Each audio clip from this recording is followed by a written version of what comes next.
Unboxing tayo guys ng ating pinamili for 1 month grocery. Tara, sabay-sabay nating tignan ko anong mga napamili ko.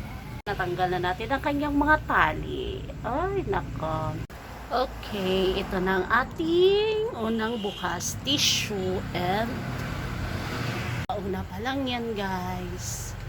Okay, meron pala tayo ditong karne. Pang tosino natin ito at saka yung chicken. Ayan na siya, may cayenne powder na tayo guys with Milo ng aking anak. Nandito kasi yung anak kayo medyo marami-raming Milo. So meron din tayong pang negosyo, yung ating ginagawang ice or yellow. Ito siya. Okay, meron tayong mga pampalasa sa pagkain. Gagamitin natin to kasi gagawa tayo ng salad. At then alam nyo na, favorite natin to, pancake. May biscuit din pala ang aking asawa guys. Tayong chicken din. Then gagawa tayo ng pork tosino. So prepare lang natin yung karne. Ang hindi nawawala sa atin yung mga cheese. Dalawang klase yan. Meron pa kasi ako yung Eden sa loob. May quick melt tayo. Mayroon tayong cream cheese. And syempre ang butter.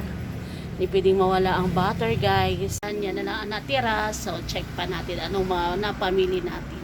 Kaya yan, may mga dilata rin tayo guys. May gatas tayo. Corned beef. Ayan. Hindi nawawala to sa anak ko yan. May kaong tayo doon. Then yung sausawan. Mang Tomas pati Papa Ketchup. Ayan, yan yung mga dilata natin guys. Mayroon tayong pork and beans. Pag nagluluto tayo ng karne, nilalagyan natin ng pork and beans. So yan lang dilata natin. Walang sardinas kasi may sardinas pa ako nung nakaraan di pa nakain. Wow, may energy drink sila. Charot. Hindi rin tayo ng mga pambabad. Tissue. Yung para sa kwarto natin, pambabad pero ibang nilalabas. Shampoo. Yan, lahat yan. With sabon na yan guys. Ayan. Konsumo natin yung conditioner. And kung ano-ano pa. So that's it. Ayan lang siya lahat-lahat.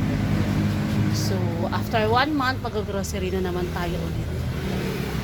Ayan lang para sa loob ng bahay guys. Itong karne dadagdagan lang natin to. Hindi yan kakasya sa isang buwan. Para mga sabon, pambaba, dilata, good na yan for 1 month. Okay, thank you for watching. Gandang gabi. Tapos ang grocery natin for this month. Bye!